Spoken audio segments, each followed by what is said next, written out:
బావా రా. ఏమైంది బావా ఇలా లాక్కొస్తున్నావు ఎక్కడికి? నా తమ్ముడిని పోలీసులు అరెస్ట్ చేశారన్న విషయం ఈ ఊళ్ళో వాళ్ళకి కానీ ఈ వీధిలో వాళ్ళకి కానీ ఎవరికీ తెలియదు. తెలుసుంటే ఎవరో ఒకరు వచ్చి అడుగుండేవాళ్ళు. ఎవరికీ తెలియని విషయం వాళ్ళకెలా తెలిసిందే? వాళ్ళకెలా తెలిసిందనే విషయం నన్ను అడుగుతున్నావేంటి బావా? పిల్లి కళ్ళు మూసుకొని పాలు తాగుతూ నన్నెవరూ చూడట్లేదు అనుకుంటుందట. నువ్వనుకుంటుంది కూడా అలానే ఉంది. ఇప్పుడు ఇంట్లో కూరొండితే పక్కింటికి వాసన వస్తుంది. అలాంటిది పోలీస్ స్టేషన్ వరకు వెళ్లిన విషయం పబ్లిక్కి తెలియకుండా ఎలా ఉంటుంది? ఎవరో అమ్మాయి ఫోన్ చేసి చెప్పిందని వాళ్ళు అంటున్నారు కదా.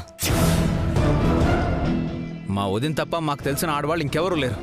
100% నువ్వే వాళ్ళకి చెప్పుంటావు. బావా నువ్వు నన్ను అనుమానిస్తున్నావా? అనుమానించడం కాదు, నువ్వే చెప్పావన్న విషయం నాకు బాగా తెలుసు.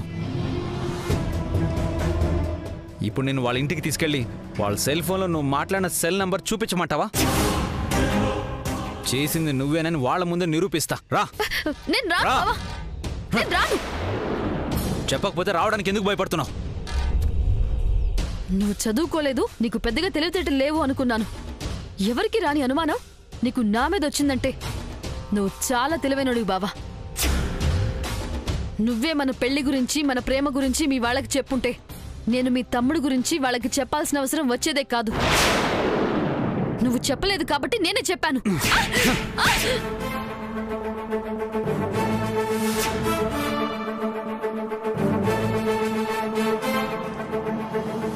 నువ్వు చేసిన ఏదో పనికి మా అన్నయ్య వదిలిని అవమానించారు. నీలాంటి దాన్ని చంపేసిన పాపం లేదు. నా గురించి నువ్వేమనుకున్నావు? చంపేస్తాను నిన్ను. చంపేస్తానని చెప్పి చెంపదెబ్బ కొట్టి ఊరుకున్నావేం బావా? చంపే. వాళ్ళు మీ అన్నయ్య వదిన్ని అవమానించారని ఇంతలా బాధపడుతున్నావు కదా, మరి నువ్వు నా ప్రేమని అవమానించినందుకు నేనెంత బాధపడాలి చెప్పు? నువ్వు నన్ను పెళ్లి చేసుకోపోతే నేను చచ్చిపోతానని నీకు చెప్పానుగా. ఎలాగో చావడానికి సిద్ధపడ్డాను కాబట్టి నీ చేతిలో చేస్తే నాకు ఇంకా ఆనందంగా ఉంటుంది. చంపే బావా, చంపే బావా, నన్ను చంపే. దాక్షాని వదులు. పిచ్చి విషయాలు నా దగ్గర కాదు. నాకు మా అన్నయ్య వదిలిన కన్నా ఈ ప్రేమ పెళ్లి ఏది ముఖ్యం కాదు. అది తెలుసుకో ముందు. నీ పిచ్చి వేషాలు ఏదో వేషాలు అన్నీ ఇక్కడితో ఆపాయి. లేదనుకో నేనేం చేస్తాను నాకే తెలీదు. జాగ్రత్త. బావా ఆగు. నువ్వేం చేస్తావో నీకు తెలీదని చెప్తున్నా, కానీ నేనేం చేస్తానో నాకు మాత్రం బాగా తెలుసు. నువ్వు నన్ను పెళ్లి చేసుకోకపోతే నేను ఈ పెళ్లి జరగనివ్వనని నీకు ఆ రోజే చెప్పాను. ఇప్పుడు నేను అదే చేస్తున్నాను. నువ్వు నా మాట వినకపోయినా, నా ప్రేమ గురించి మన పెళ్లి గురించి నువ్వు మీ వాళ్ళకి చెప్పకపోయినా నేను ఇలాగే చేస్తాను. ఎంత దూరమైనా వెళ్తాను. ఇది ఆరంభం మాత్రమే. ముందు ముందు ఏం చేస్తానో నువ్వే చూద్దు గాని గుర్తుపెట్టుకో.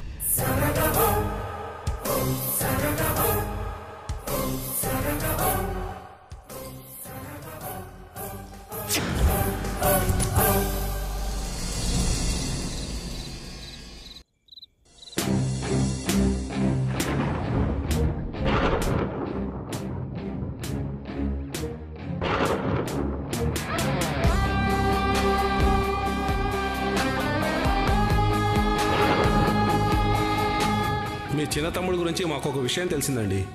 ఏ విషయం గురించి అండి? మీ నాని ఏదో మర్డర్ కేసు మీద పోలీస్ స్టేషన్కి వెళ్ళొచ్చాడంట కదా. మీ తమ్ముడు మర్డర్ చేయటం నిజమేనా అండి? మా నాని అంటే గిట్టని వాళ్ళెవరో ప్లాన్ చేసి ఆ కేసులో ఇరికించారండి. చెయ్యకుండా చేసినట్టుగా అలా ఎందుకు ప్లాన్ చేస్తారమ్మా? మీ తమ్ముడే మర్డర్ చేశాడని పోలీసుల దగ్గర సాక్ష్యాలు ఉన్నాయట కదా.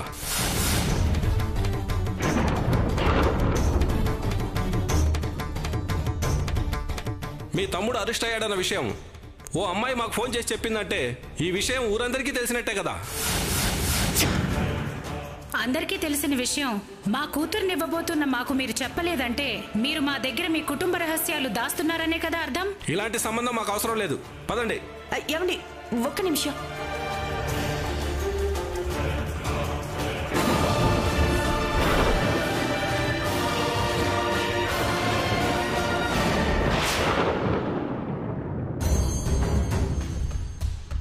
సీత, సీత, సీత,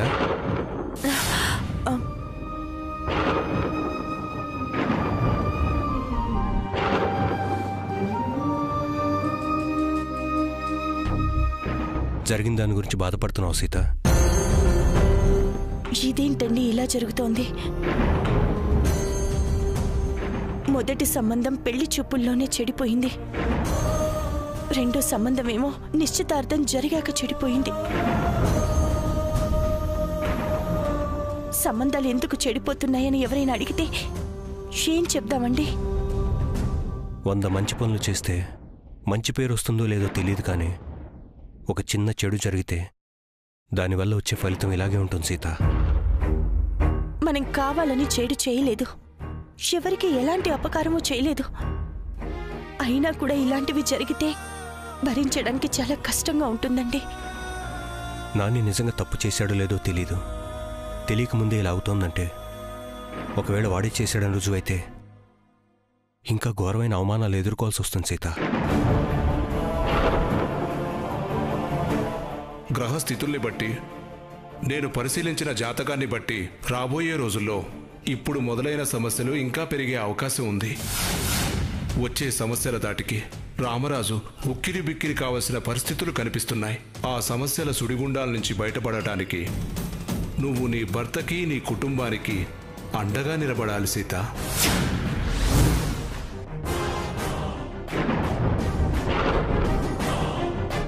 ఏమండి, మనం ఎంత జాగ్రత్తగా ఉన్నా, మనం ఏ తప్పు చేయకపోయినా జాతక ఫలితాల వల్ల కూడా ఎన్నో సమస్యలు, కష్టాలు ఎదుర్కోవాల్సి వస్తుందండి. గ్రహస్థితులు బాగా లేనప్పుడు ఇలాంటివే జరుగుతూ ఉంటాయి. శాంతి పూజలు లాంటివి ఏవైనా చేస్తే ఉపయోగం ఉంటుందండి. మనం అశ్రద్ధ చేస్తే అవి ఇంకా పెరిగిపోతూ ఉంటాయండి. మన జీవితాల్లో మన చేతుల్లో లేకుండా పోతాయి. వెళ్ళి ఎవరినైనా కలిసి మాట్లాడండి.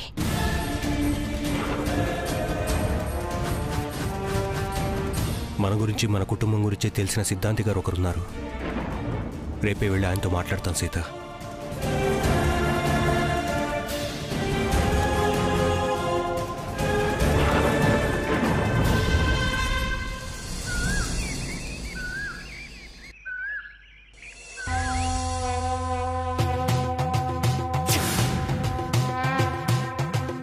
ఏమిటి ఇలా వచ్చావు రామరాజు? మీతో మాట్లాడదామని వచ్చాను సిద్ధాంతి గారు. నువ్వు వచ్చిన పనేంటో అర్థం చేసుకోగలను. మీ తమ్ముడికొచ్చిన ఇబ్బంది గురించే కదా? నాకెలా తెలుసనేగా నీ సందేహం? మీ అందరి జాతకాలు తెలిసిన వాణ్ణి, మీ జాతకాల ప్రకారం ఎప్పుడేం జరుగుతుందో చెప్పగలిగిన వాణ్ణి. మీ తమ్ముడు గురించి చెప్పలేనా రామరాజు? సిద్ధాంతి గారు, నా తమ్ముడి కేసు నుంచి ఎలా బయటపడతాడో తెలియట్లేదండి. నేను పెళ్లి చేసుకోకూడదని ఎంత సంకల్పించుకున్నా నా ప్రమేయం లేకుండానే పెళ్లి జరిగిపోయింది. శంకర్ నిశ్చితార్థమైపోయిన తర్వాత వాడి పెళ్లి కూడా ఆగిపోయింది. అసలు ఎందుకు ఇలా జరుగుతుందో అర్థం కావట్లేదండి. మా జాతకాల్లో ఏమైనా లోపాలున్నాయేమోనని నా భార్య సీత అనుమానిస్తోంది. దాని గురించే తెలుసుకుందామని వచ్చాను. మీ జాతకరీత్యా ముందు ముందు చాలా సమస్యలు ఎదురవుతాయని ఆ రోజే చెప్పాను. మీ తమ్ముళ్లకు పెళ్ళిళ్ళు జరుగుతాయని చెప్పడమే కాదు, పెళ్ళిళ్ళు జరిగిన తర్వాత వచ్చే ఆడవాళ్ల వల్ల మీ కుటుంబం విడిపోయే పరిస్థితి వస్తుందని, మీకున్న శాపం నిజమవుతుందని కూడా చెప్పాను. మర్చిపోయావా రామరాజు? నీకు సమస్యలు, కష్టాలు మొదలయ్యే సమయం వచ్చింది కాబట్టే ఇవన్నీ జరుగుతున్నాయి. జరుగుతున్నవన్నీ మీకున్న శాపం వల్లే. వాటి ఫలితం అనుభవించక తప్పదు.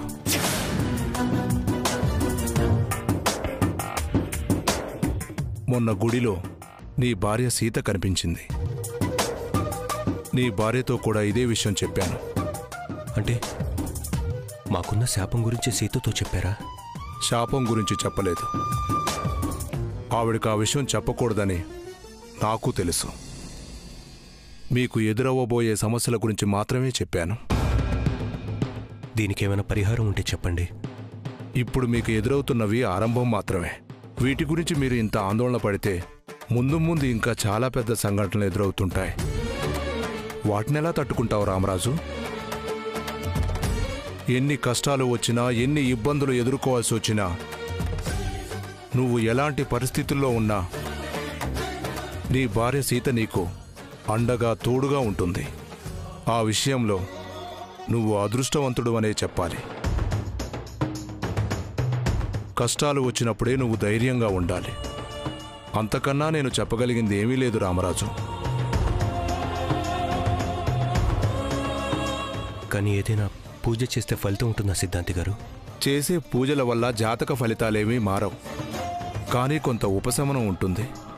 దానికి ఒక శాంతి పూజ చేస్తాను. కర్మణ్యేవాధికారస్తే మా ఫలేషు కదాచన మా కర్మ ఫల హేతుర్భూర్మా తే సంఘోస్వ కర్మణి.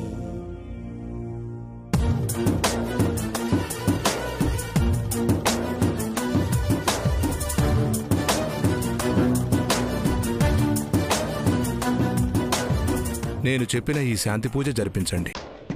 తప్పకుండా సిద్ధాంతి గారు, వెళ్ళొస్తానండి. శుభమస్తు.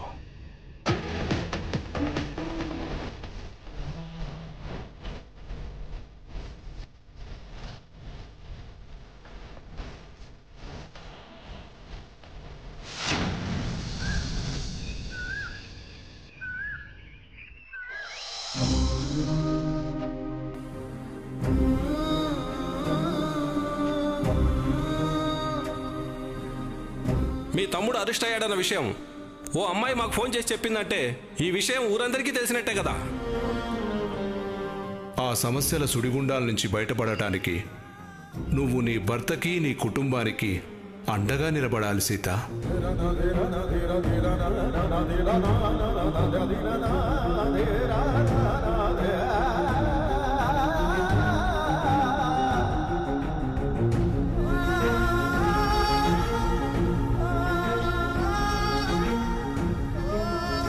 సీత, సిద్ధాంతి గారిని కలిసి వచ్చాను.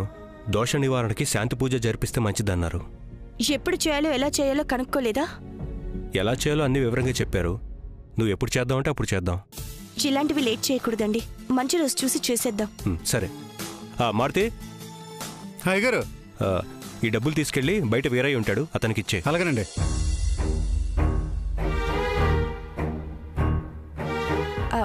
శవండి, నేను మీతో ఒక విషయం మాట్లాడాలి. ఏంటి? మీతోనే కాదు, ఇంట్లో వాళ్ళందరితోనూ మాట్లాడాలి. రండి చెప్తాను.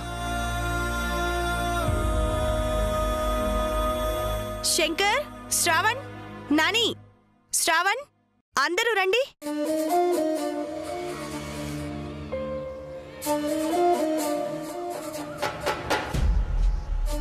ఏంటోదినా? మీ అందరితో మాట్లాడాలి.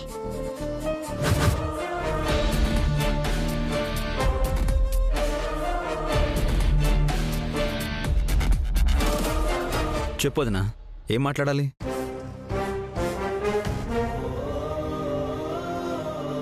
ఏం చెప్పాలనుకుంటున్నావు సీత? శంకర్ పెళ్లి గురించండి.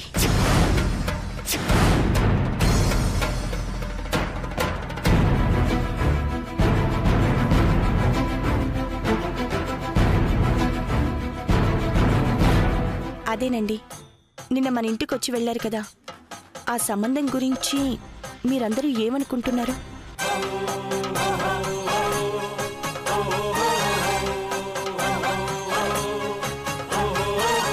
పెళ్ళి ఆగిపోయిందనుకుంటే ఈవిడ మళ్ళీ సంబంధం గురించి మాట్లాడుతుందేంటి? మళ్ళీ మొదటికి తీసుకొస్తుందా?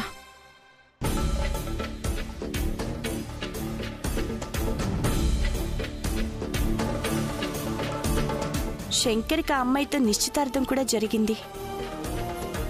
వాళ్ళ గురించి మీ అభిప్రాయం ఏంటో చెప్పండి. వాళ్ళకేదో అనుమానం రావడం, అడగడం వరకు కరెక్టే వదినా. కానీ నువ్వు అన్నయ్య ఎంత చెప్పినా వినకుండా, ఎంతగా బతిమలాడినా పట్టించుకోకుండా వెళ్ళిపోయారు. అంత పొగరున్న వాళ్ళ సంబంధం చేసుకోకపోవడమే మంచిది వదినా.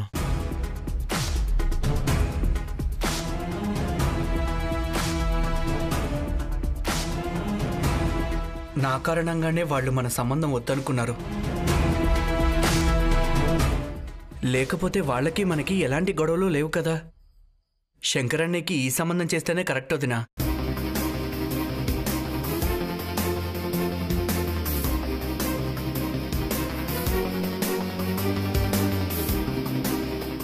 శంకర్, నువ్వేమంటావు? మన గురించి చెప్పిన వాళ్ళు ఎవరో తన స్వార్థం కోసం బుద్ధి లేకుండా చెప్పుంటారు.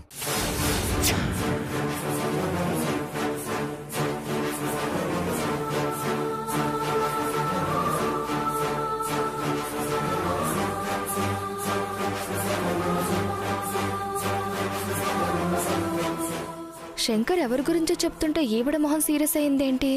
కొంపతీసి చెప్పింది ఈవిడేనా ఏంటి? నాకు పెళ్లి జరగడం కన్నా మన ఇంటి పరువే ముఖ్యం. అన్నయ్యకి నీకు గౌరవం ఇవ్వకుండా మాట్లాడేవాళ్ళు నాకు అవసరం లేదు. వాళ్ళని బతిమాలాల్సిన అవసరం లేదు.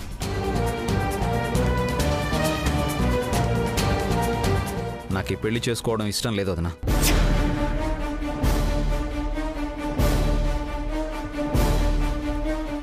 ఆడపిల్ల గల వాళ్ళు కొంచెం తగ్గి మాట్లాడాలి.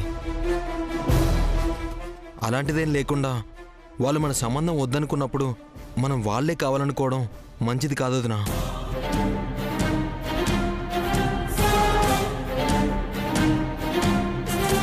అవును వదినా, ఇప్పుడే ఇలా మాట్లాడారు, రేపు పెళ్ళయ్యాక ఇంకెలా మాట్లాడతారో ఏంటో. అలాంటి సంబంధం మనకు అవసరం అవుదనా? చేసుకోవాల్సిన వాడే వద్దంటున్నాడు కాబట్టి నేను శంకర్ని పెళ్లి చేసుకోవడానికి నా రూట్ క్లియర్ అయిపోయినట్టే. అక్క, అలాంటి వాళ్ళ గురించి మాట్లాడడం కూడా దండగేనక్క.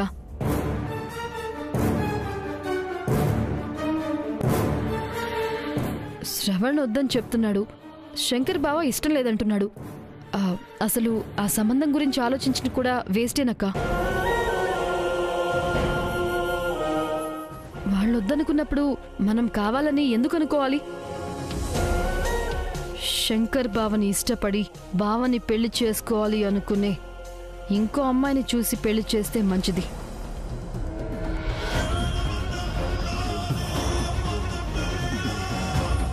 ఈవిడ గారిని చూస్తుంటే శంకర్ని ఈవిడే పెళ్లి చేసుకునేలా ఉందే. మీరేమనుకుంటున్నారండి? చెప్పండి. మనమేం వాళ్ళతో అబద్ధం చెప్పలేదు. మీరు విన్నది నిజమే అని చెప్పాం. అయినా కూడా వాళ్ళు మనల్ని అర్థం చేసుకోకుండా ఆవేశపడి వెళ్ళిపోవటం కరెక్ట్ కాదనిపిస్తోంది.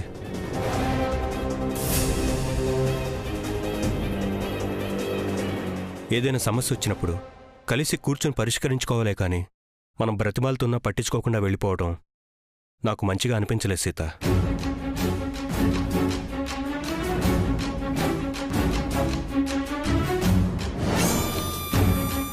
అపార్థం చేసుకోవటం తప్పు కాదు, చెప్పినా అర్థం చేసుకోకపోవటం మాత్రం తప్పు. ఇప్పుడే మన మాట వాళ్ళు వినలేదంటే రేపు పెళ్ళయ్యాక ఏదైనా సమస్య వస్తే అప్పుడు రెండు కుటుంబాల మధ్య గొడవలు జరగటం, భార్యాభర్తల మధ్య దూరం పెరగడం లాంటివి జరుగుతాయనిపిస్తోంది సీత.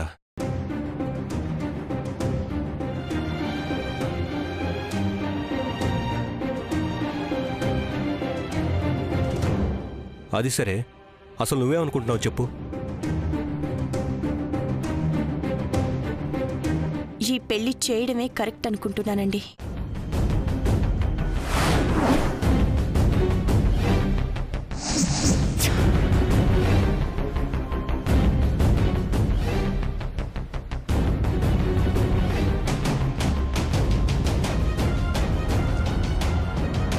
నిన్న వాళ్ళు మన ఇంటికొచ్చి అలా మాట్లాడడంలో ఎలాంటి తప్పు లేదండి. నేను మీకు చెప్పకుండా నానిని పార్టీకి పంపించినందుకే మీకంత కోపం వచ్చింది. నాకు చెప్పకుండా ఎందుకు పంపించావని నన్ను తిట్టారు, మీ తమ్ముణ్ణి తిట్టారు.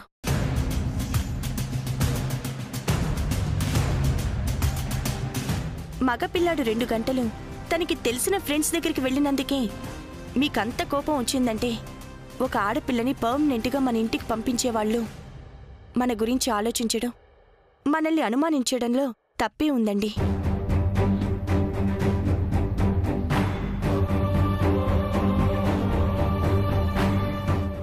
వయసొచ్చిన ఆడపిల్లని ఒంటరిగా పక్కింటికి పంపించడానికే ఆలోచిస్తారు. వెళ్ళాక రావడం 1 గంట ఆలస్యమైతే ఏమైందోనని కన్నవాళ్లు కంగారు పడిపోతారు. అలాంటిది వాళ్ళ అమ్మాయిని మన ఇంటికి శాశ్వతంగా పంపించబోయేవాళ్ళు ఇంకెంతగా ఆలోచిస్తారో అర్థం చేసుకోండి.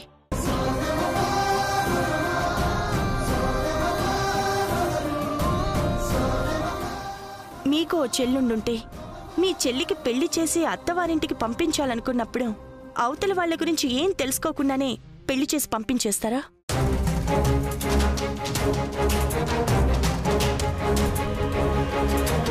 మీ చెల్లిని ఏ ఇంటికి కోడలుగా పంపించాలనుకుంటున్నారో ఆ ఇంట్లో వాళ్ళెవరైనా నేరస్తులు ఉన్నారని గాని వాళ్ళు తప్పుడు మనుషులని గాని తెలిసినప్పుడు వాళ్ళ గురించి ఏం తెలుసుకోకుండానే మీ చెల్లిని వాళ్ళ ఇంటికి పంపించేస్తారా?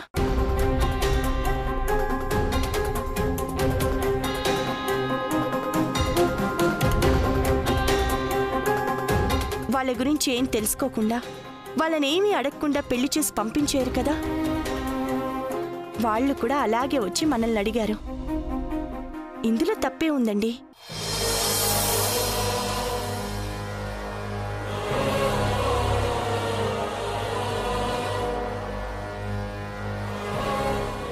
వాళ్ళు మంచివాళ్ళు కాబట్టే వాళ్ళకి తెలిసిన విషయం గురించి ఇంకెవ్వరిని అడగకుండా డైరెక్ట్గా వచ్చి మనల్నే అడిగారు.